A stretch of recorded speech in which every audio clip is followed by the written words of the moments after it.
Deus colocou diante de nós uma mensagem que fala sobre os atalhos da vida. O título da mensagem é Não Pegue Atalhos. Amém? Não pegue atalhos. Porque muitas vezes eles podem ser perigosos. Alguns até, né? Se a gente está indo por um caminho e de repente tem uma trilha, né? Que dá pra gente... E se aquela trilha for confiável, beleza, né? Aí tudo bem. Mas nem sempre. Nem sempre. Na verdade, a grande maioria das vezes, os atalhos são perigosos. Na grande maioria das vezes. Queridos irmãos, nós estamos vivendo numa sociedade polarizada, bem difícil. Como nós temos tido problemas com relação ao comportamento humano. E precisamos tomar cuidado com tudo, porque tudo pode se voltar contra nós. Qualquer coisa, qualquer detalhe, alguém pode dizer: olha, eu vou abrir um processo contra você. Se a gente varre a calçada e não varre a calçada do vizinho,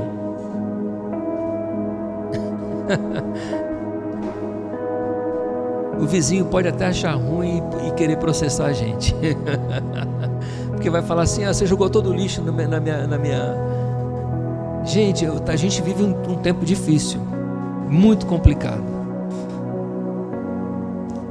E quando alguém é estúpido com você, grosseiro, mal educado, qual é o nosso instinto natural naquele momento? É retribuir, não é? Quem você está pensando que eu sou, né? Ou quem você está pensando que é? Não é? É um instinto natural. Porém, nós fomos chamados para viver uma vida sobrenatural, que vai além do natural. Como cristãos, nós não podemos retribuir o mal com o mal, porque o atalho qual é? Quando alguém faz o mal para nós, é a gente pagar na mesma moeda, né? Não é? Mas qual é a mensagem divina? Pague o mal com o bem. E aí é que está o problema muitas vezes. Vamos meditar nas Sagradas Escrituras hoje. Abre a sua Bíblia. É um texto conhecido para quem costuma ler, estudar e meditar na palavra. 1 de Samuel, capítulo 24.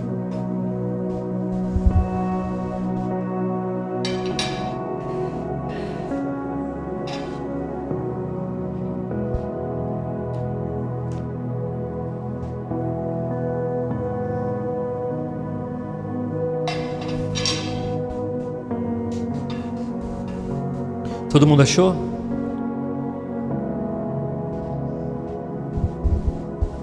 Tem aqui uma imagem, ó, não pegue atalhos, tá vendo? Em vez de dar a volta, atropelou um muro, derrubou um muro, né? Para chegar do outro lado. Nós não vamos ler todo o texto, e nós vamos trazer um resumo do que se trata.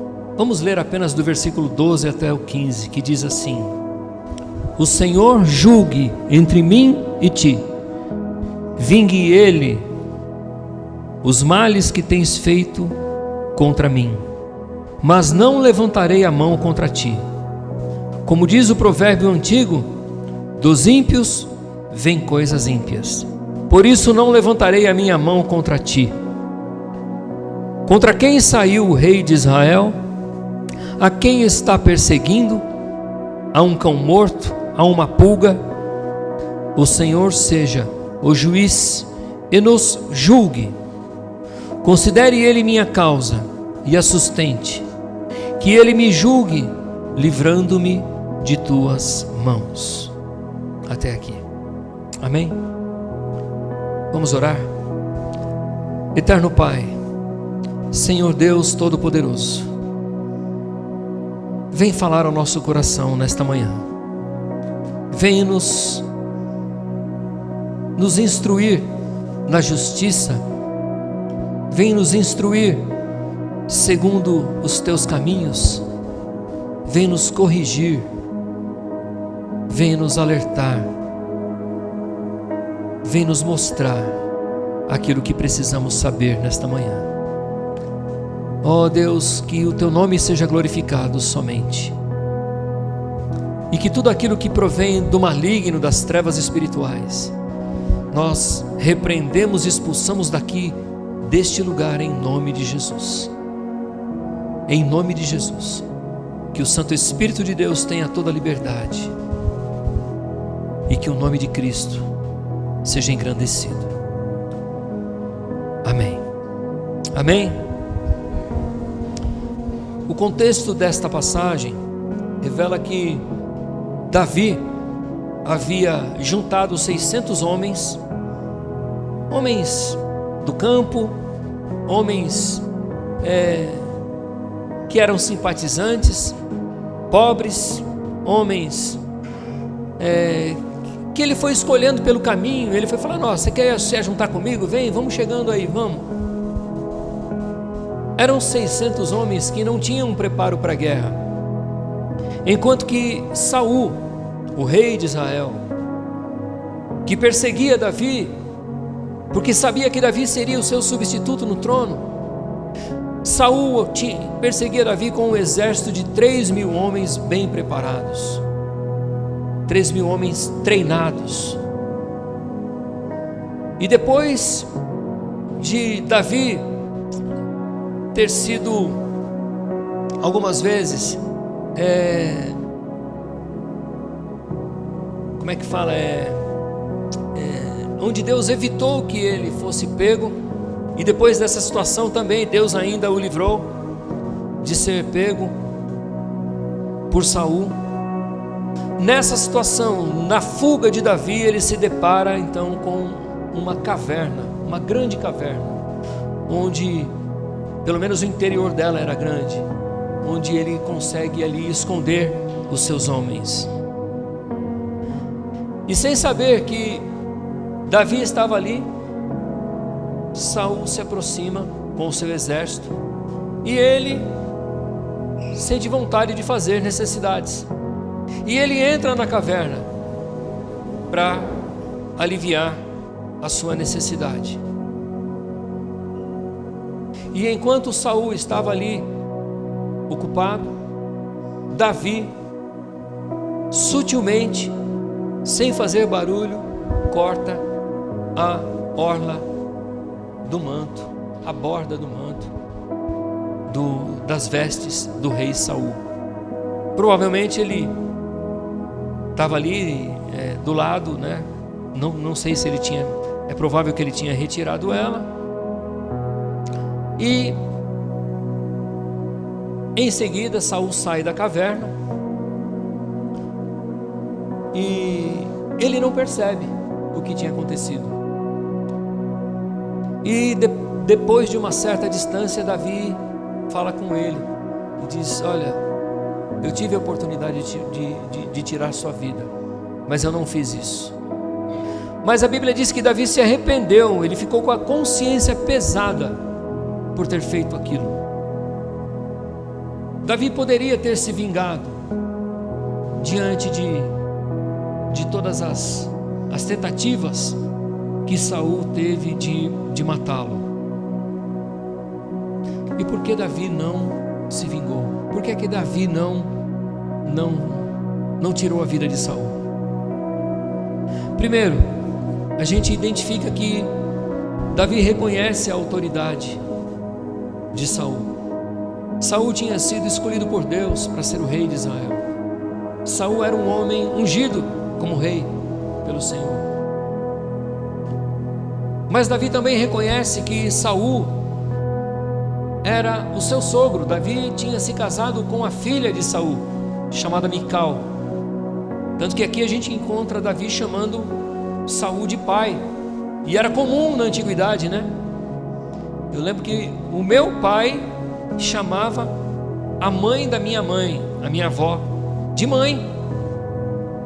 E a minha mãe chamava, e o meu pai chamava o meu avô de pai, que era na verdade o sogro dele.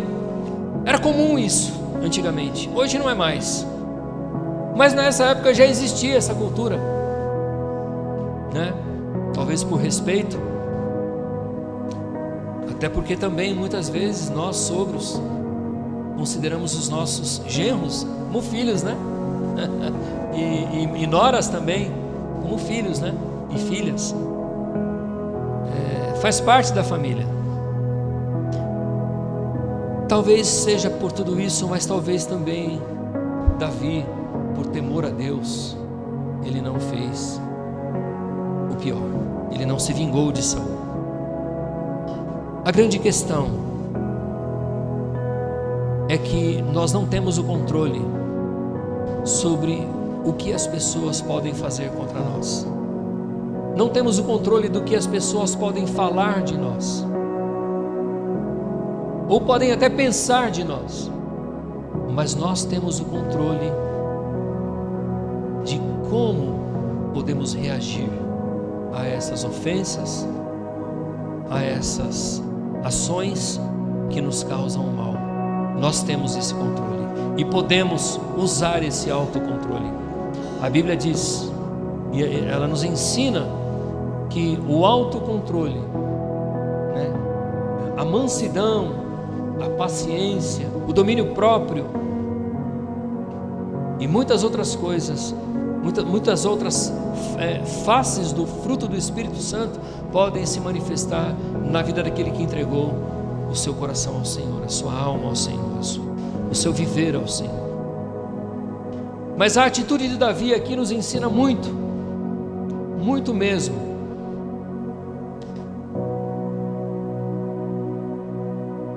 Quando nós lemos acerca da vida de Saul, a gente identifica ele como um psicopata, trazendo para os dias de hoje, um assassino. Saul tinha acessos de loucura, e ele tentou matar Davi, não foi nenhuma nem duas vezes, não. Num certo momento ele pega uma lança e ele atira contra Saul. E se ele não se desviasse, a lança tinha acertado ele, né? A gente vê que Saul ele era um paranoico sem limites. E nos dias de hoje, humanamente falando, se Davi tivesse se vingado, tivesse tirado a vida de Saul, humanamente falando, ele estaria fazendo um favor para a sociedade. Humanamente falando, não é o que um homem de Deus e uma mulher de Deus deveria fazer, mas é o que a sociedade sem Deus faria e defenderia muitas vezes. Queridos, Deus não precisava da ajuda de Davi. Não, Deus não precisava. Muitas vezes nós nos precipitamos com atitudes e palavras, porque temos pressa em resolver a situação. Outras vezes cedemos aos nossos sentimentos e emoções. Quantas decisões erradas muitas vezes nós tomamos porque agimos por impulso. Falamos na lata o que era para não falar, não é? Em vez de ficarmos com minha mãe, que é costureira, uma boa costureira, ela fala zíper na boca. A gente não fecha esse zíper, a gente deixa ele aberto e a gente fala o que não deve, fala na hora errada. Amados irmãos, não é a nossa função decidir o que deve acontecer com o outro, ou o que pode acontecer com o outro, ou o que o outro é no nosso ponto de vista. Nós não somos juízes de ninguém. A Bíblia diz claramente acerca desse assunto: só o Senhor é o justo juiz. E por que Ele é o justo juiz? Porque Ele conhece todos os fatos, todas as circunstâncias. Ele conhece a história da pessoa, Ele sabe o futuro dessa pessoa, Ele sabe acerca de tudo. Ele tem todas as informações, inclusive as que ainda vão surgir. Ele tem e nós não temos. Por isso nós não podemos julgar. É Ele, esse justo juiz, que agirá com perfeita justiça e sabedoria, algo que você e eu não somos capazes de fazer. Por isso, aqui nós aprendemos que é importante que a gente fale menos e ouça mais. Cortamos atalhos quando falamos além do que devíamos. Sim ou não? Quantas vezes nós criamos problemas graves nos relacionamentos porque a gente se precipita no falar. Uma palavra, depois que ela é lançada, é como a bala de um revólver depois que sai da arma. Dá para você correr atrás para pegar aquela bala e trazer de volta? Não dá. Assim é a nossa palavra depois que a gente fala. Não dá para a gente buscar de novo ela de volta. Já foi falada, já foi dita.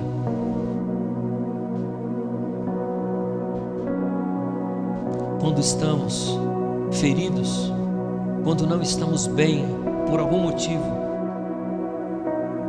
nós cortamos atalhos. Davi cortou a orla do manto do rei Saul, e depois ele ficou com a consciência pesada. Não foi? Eu nem devia ter feito aquilo. É interessante que Davi, se ele tivesse matado Saul, na ótica humana, seria um atalho para ele chegar ao trono, não é? Porque ele já tinha sido prometido, inclusive sido ungido, né, por Samuel como rei, mas ele não fez isso. E a gente aprende aqui que nós cortamos muitas vezes atalhos que não podem ser pegos, atalhos que não podem ser pegos. É muito fácil a gente pegar um atalho para evitar o sofrimento. Quer ver um exemplo? O atalho da automedicação. A gente, para evitar o sofrimento, ou para ganhar tempo, porque às vezes é inocente, né? Em vez de ir a uma consulta, em vez de ir ao pronto-socorro, eu vou tomar um remedinho aqui e está tudo bem. Vou tomar uma dipirona, né? Um paracetamol e beleza. Sendo que o problema, a gente busca paliativos, são atalhos. Tem gente que está com uma dor terrível na alma, e em vez de procurar ajuda, vai protelando e procura atalhos, e de muitas maneiras, de muitas formas, com atrativos, entretenimentos, com hobbies, com vícios, e por aí vai, não é?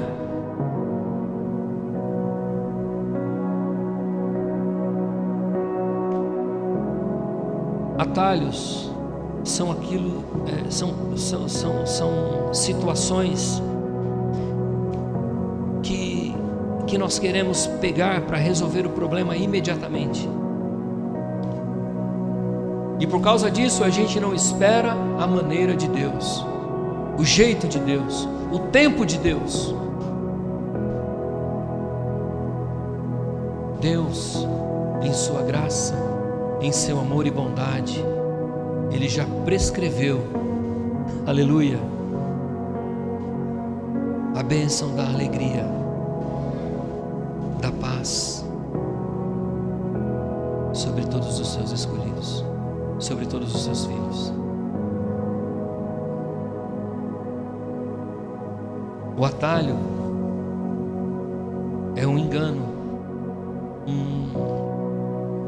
algo que maqueia a dor. Um outro exemplo de atalho é quando a gente mente, né? A mentira é um atalho. É um atalho para a gente se beneficiar de alguma coisa, não é? Muitas vezes é. Sim ou não? Às vezes até para a gente se proteger ou manter o nosso status. São atalhos. A raiva é um atalho. Tem que resolver, vou resolver agora, né, Sérgio? Um atalho. Por que eu vou deixar para depois, sendo que, né? E ali faz o que não devia, fala o que não devia, porém depois a conta vem, o boleto vem, né? O boleto, o resultado. A imoralidade sexual é um atalho, né? Quantos jovens, quantas pessoas, quantos homens, quantas mulheres pegam o caminho da pornografia, o caminho da prostituição e se acham, né? Ou então escondem. Fugir é um atalho.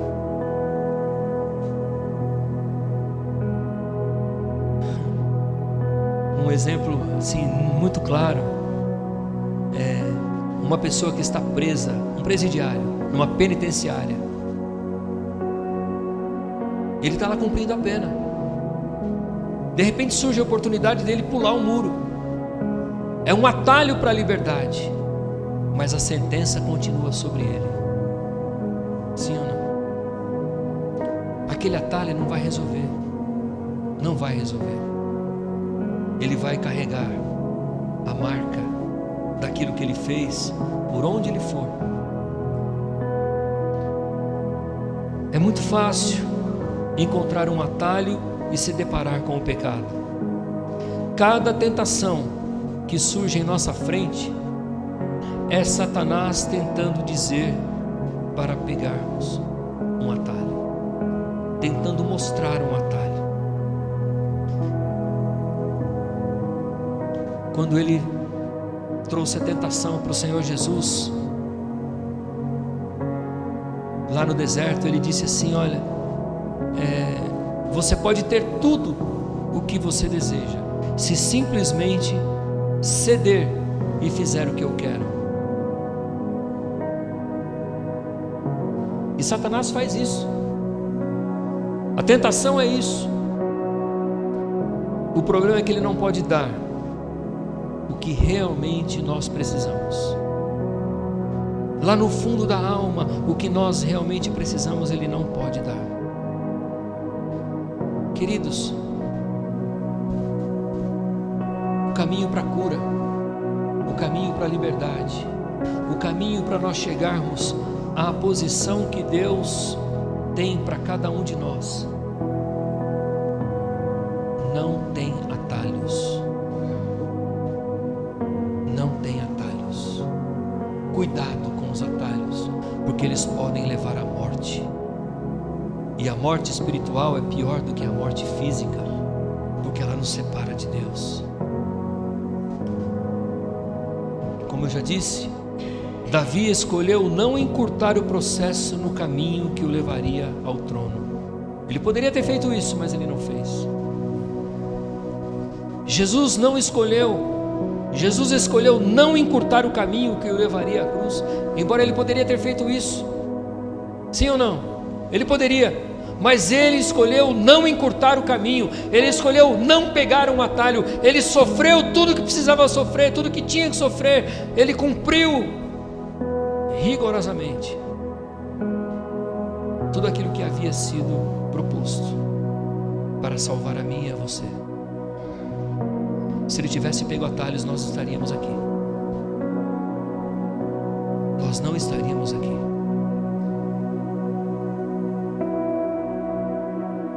E para nós cristãos, não há atalhos para chegarmos à eternidade. Não existe. Amém? Há uma cruz que nós devemos carregar. E ela é individual. E se a gente abandonar essa cruz, ou se a gente tentar diminuir o peso dela, lembra daquela ilustraçãozinha do rapaz que vai carregando a cruz, de repente está pesada, aí ele corta um pedaço, aí ele anda mais algum tempo, ele corta mais um pedaço, está pesada ainda, aí ele anda mais um pedaço, um tempo, corta mais um pedaço da cruz, e a cruz vai ficando pequenininha, até chegar um momento que ela nem já está sendo arrastada mais no chão, ele já carrega ela no ombro.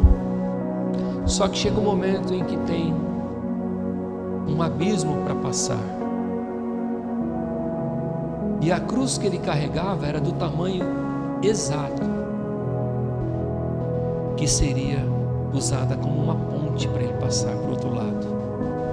De repente ele olha para o lado e vê um rapaz passando ali, sofrendo, pesado com aquela cruz, grandona, sem ter cortado nem um pedacinho. E a hora que ele vê, o rapaz pega, coloca a cruz naquele abismo, passa para o outro lado e ele fica lá, sem poder atravessar, porque a cruz é individual, só eu posso atravessar. A tua cruz é só para você atravessar. Amém?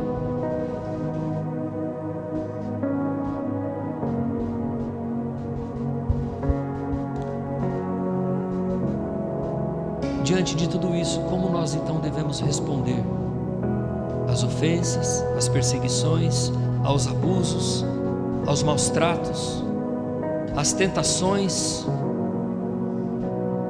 Como? 3 sugestões. Primeira,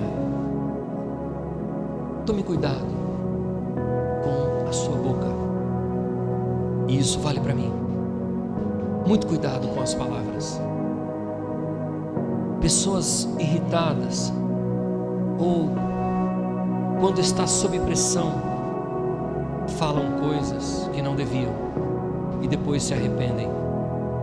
E aí muitas vezes já é tarde demais, dependendo da situação. Provérbios 10:19 diz assim: quando são muitas as palavras, o pecado está presente, mas quem controla a língua é sensato. Como é difícil controlar a língua.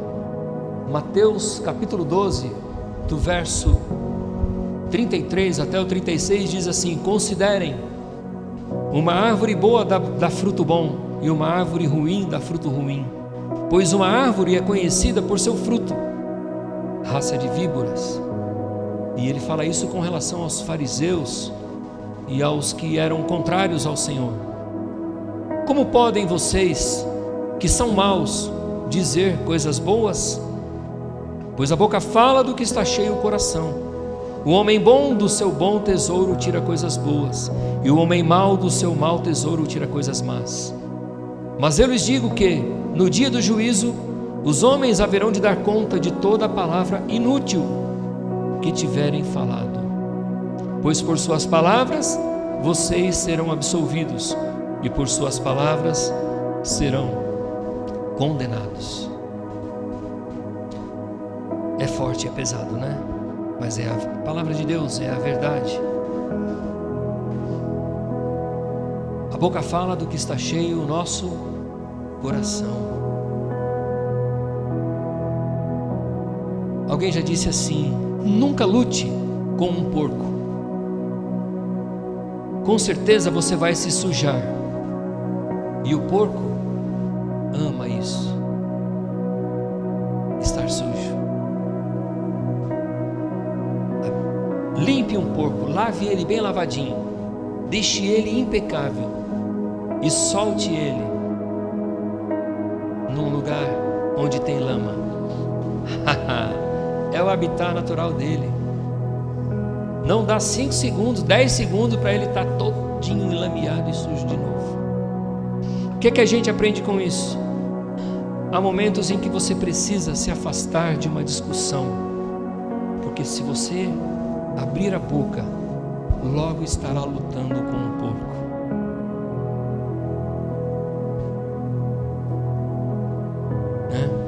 Entendeu?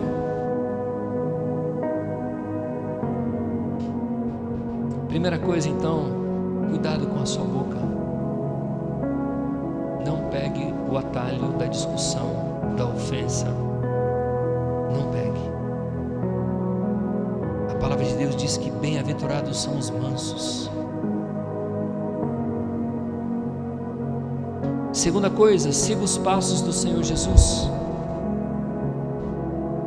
Pedro, ele diz assim: para isso vocês foram chamados, pois também Cristo sofreu no lugar de vocês, deixando-lhes exemplo para que sigam os seus passos. Quando nosso Senhor esteve ali no meio de 2 malfeitores sendo crucificado, o que é que ele fez?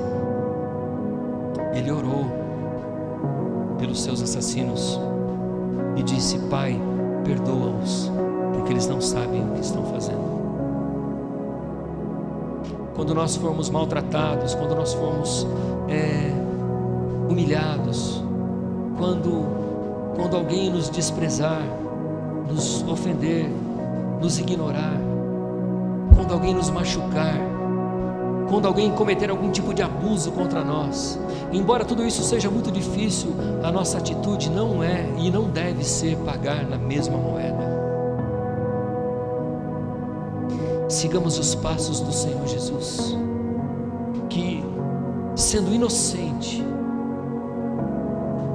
e a Bíblia diz que não havia nada do que acusá-lo, nenhum crime ele cometeu, e assim mesmo ele orou, dizendo: Pai, eles não sabem o que estão fazendo, perdoa-os.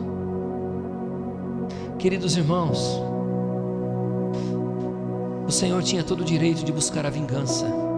Ele poderia ter ali fulminado, acabado com tudo, se ele quisesse, mas ele não fez isso.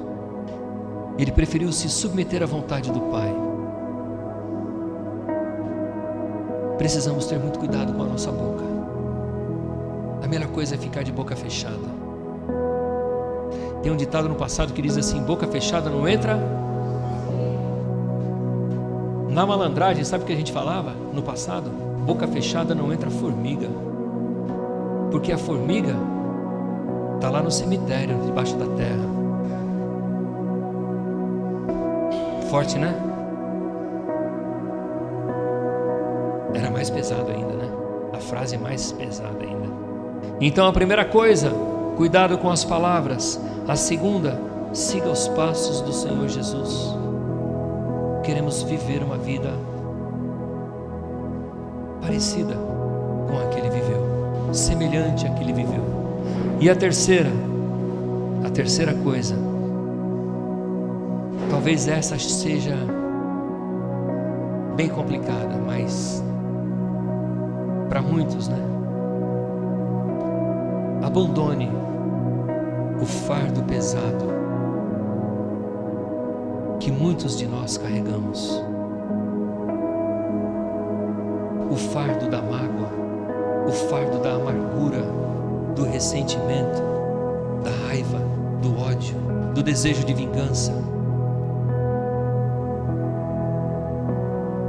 Isso tudo corrói por dentro. Alguém já disse que o ódio, a mágoa e a vingança é como estar bebendo veneno e desejando que a outra pessoa morra.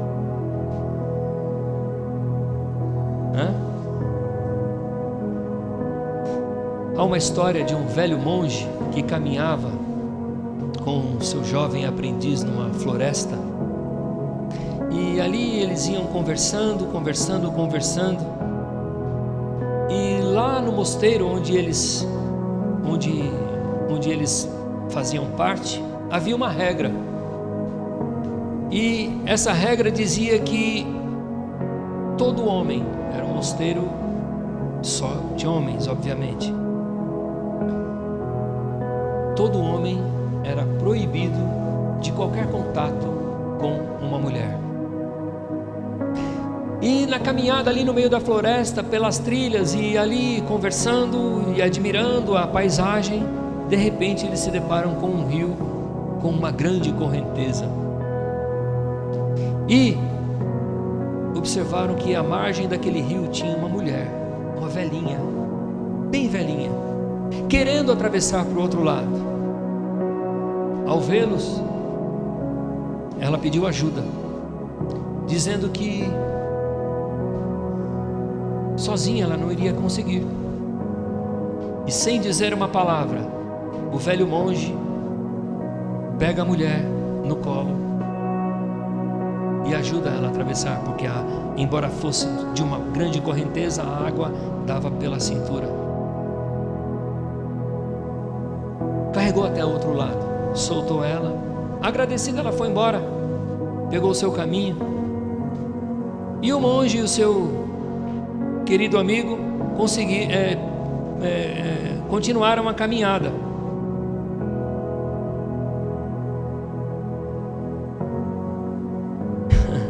É interessante que quase 3 horas depois de caminhada, sem ninguém falar nada,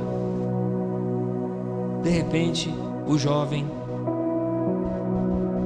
inquieto, fervendo por dentro, olha para aquele velhinho e pergunta: meu senhor, por que você carregou aquela mulher para o outro lado do rio, sabendo que nós não poderíamos fazer isso? Você sabe que isso pode trazer problemas para nós.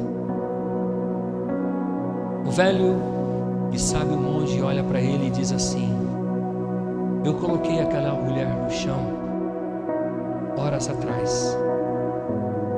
Meu jovem, por que você ainda a está carregando?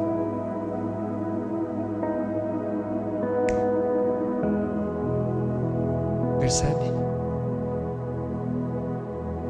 Por que você ainda carrega situações do passado no teu coração, na tua vida? Se a palavra de Deus diz que nós devemos retribuir o mal com o bem, porque nós carregamos esses fardos pesados ao longo da vida. E agora recentemente encontrei uma pessoa e ela disse: eu descobri que eu estou com câncer, e lendo um pouco sobre isso,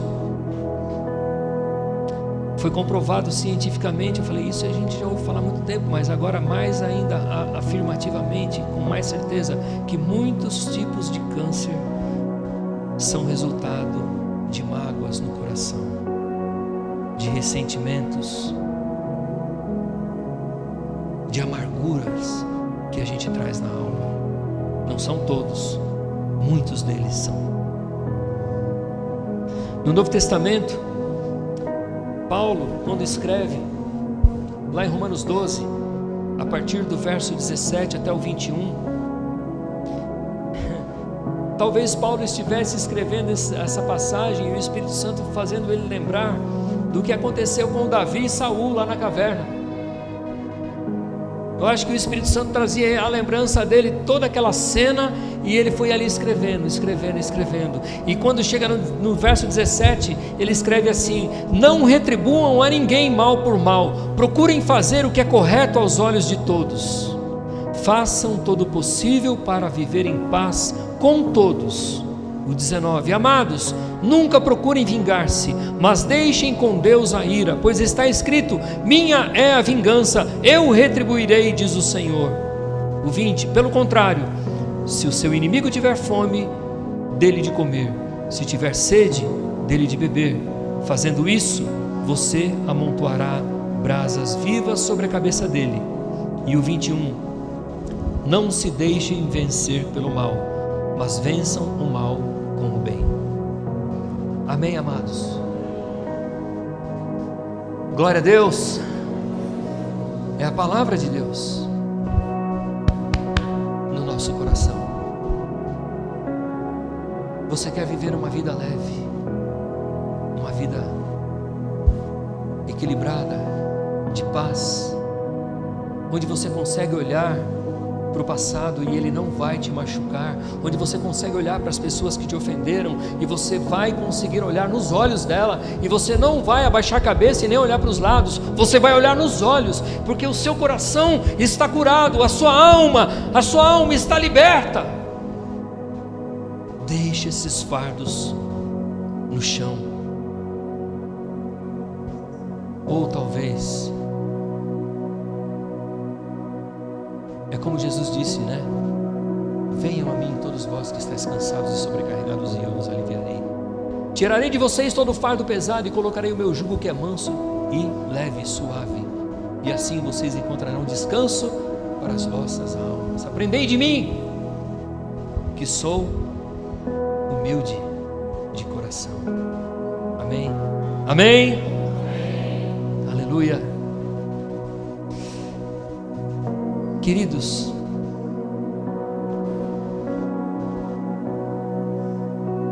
deixe essas coisas todas a partir de hoje. É o momento de entregar o controle nas mãos de Deus. Aliás, Deus chama isso de pecado, sabe? Porque se Ele pede para nós perdoarmos e nós não perdoamos, se Ele pede para nós não guardarmos no coração ressentimentos ou qualquer tipo de sentimento que não é do agrado dEle, isso automaticamente isso é pecado. Se Ele pede para que nós amemos até mesmo aqueles que nos ofenderam, amém? Vocês estão entendendo? Amém? Claro que não é fácil, é por isso que o Senhor disse que o caminho ele é estreito, o caminho da vida cristã, o nosso caminho não, o caminho do mundo é largo, mas ele conduz à perdição, enquanto que o caminho que conduz ao céu é estreito. Amém? E a porta então, né? A porta também é estreita. Muitos a encontrarão, mas poucos passarão por ela, diz as Sagradas Escrituras.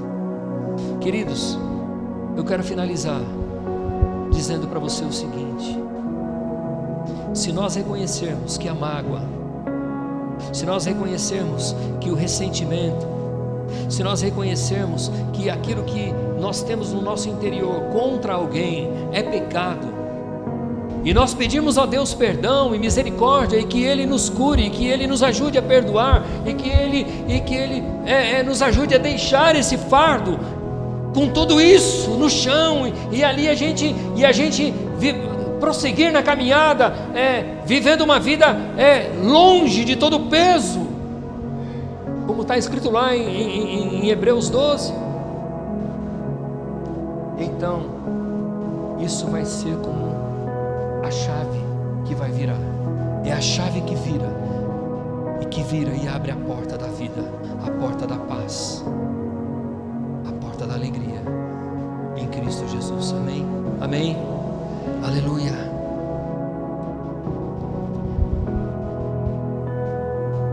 Curve sua cabeça, feche os seus olhos.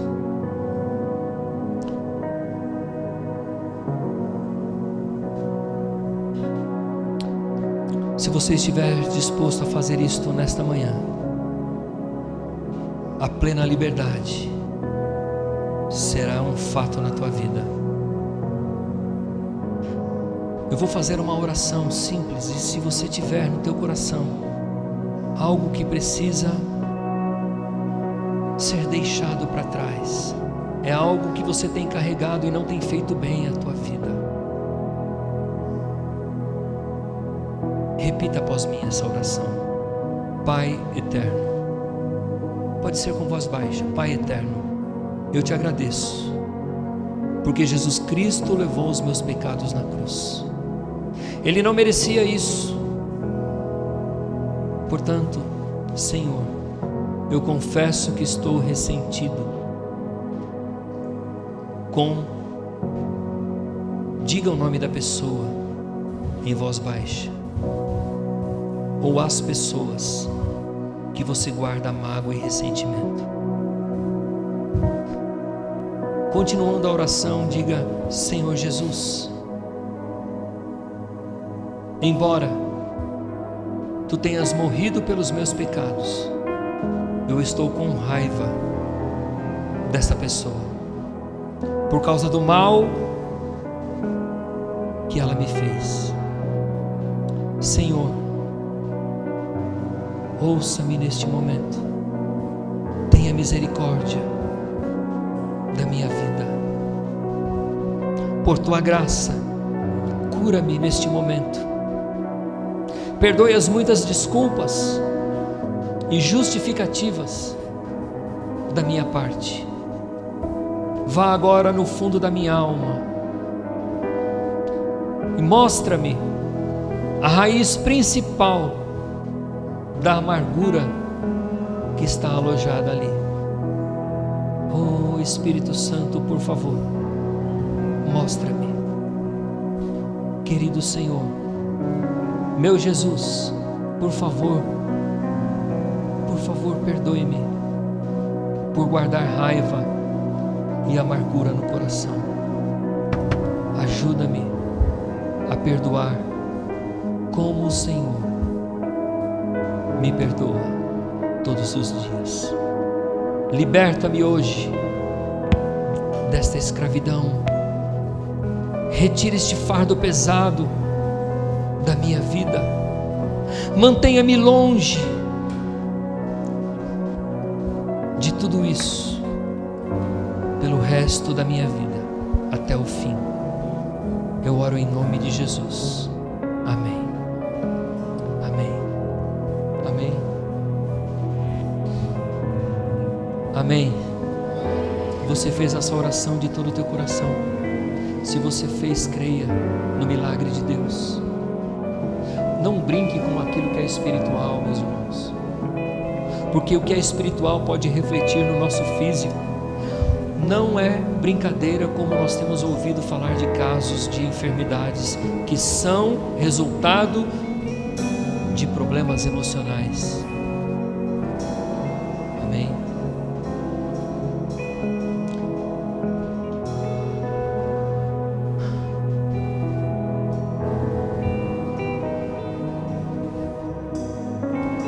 Deus me levou a trazer essa palavra porque como pastor dessa igreja local, eu quero ver esse rebanho curado e frutificando, dando testemunho daquilo que Jesus fez e é na nossa vida. Amém? Eu passei por traições, por ofensas, por abandono. Eu passei por muitas situações difíceis na vida. Hoje, aliás, já de um bom tempo para cá, eu falo claramente de tudo aquilo que eu já vivi e cito as pessoas que me machucaram terrivelmente. E muitas vezes eu cruzo com elas no caminho e eu abraço e eu pergunto: como é que vai? E a família vai bem? Como é que você está? E eu olho nos olhos, e muitas vezes eu percebo que são pessoas que não olham em mim, não olham nos meus olhos, mas eu consigo olhar nos olhos delas. E eu não faço isso por orgulho, ou tentando achar que eu sou melhor, mas eu faço isso porque eu sou livre, eu fui liberto, eu fui curado, eu fui transformado pela graça do Senhor. Eu consigo abraçar essas pessoas porque eu já fiz isso, e não foi só uma vez, não foi. E se precisar fazer, eu vou fazer de novo, e muitas vezes em qualquer lugar. E eu digo isso com propriedade. Como é bom você andar na rua de cabeça erguida. Como é bom você entrar em qualquer lugar sem ter o medo de encontrar aquele que te ofendeu, que te machucou. Como é bom você poder conversar com todos, e você não ter nada ou nenhum medo de que alguém possa te acusar de alguma coisa, porque você não deve nada para ninguém.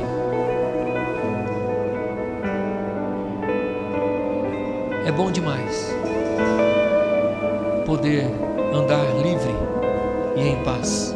É muito bom. Como é bom poder testemunhar e falar isso abertamente aqui. Amém? E digo isso para a glória do nosso Deus. Amém, meus amados irmãos? Guarda essa palavra e põe em prática. Tem algum celular tocando aí?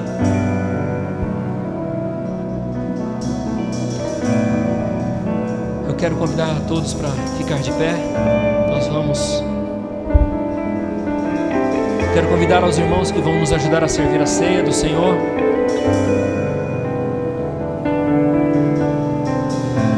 Você foi abençoado com essa palavra? Amém? Glória a Deus. Então vamos dar um aplauso para o Senhor Jesus. Aleluia. Glória ao teu nome, Senhor Jesus. Glória a Deus.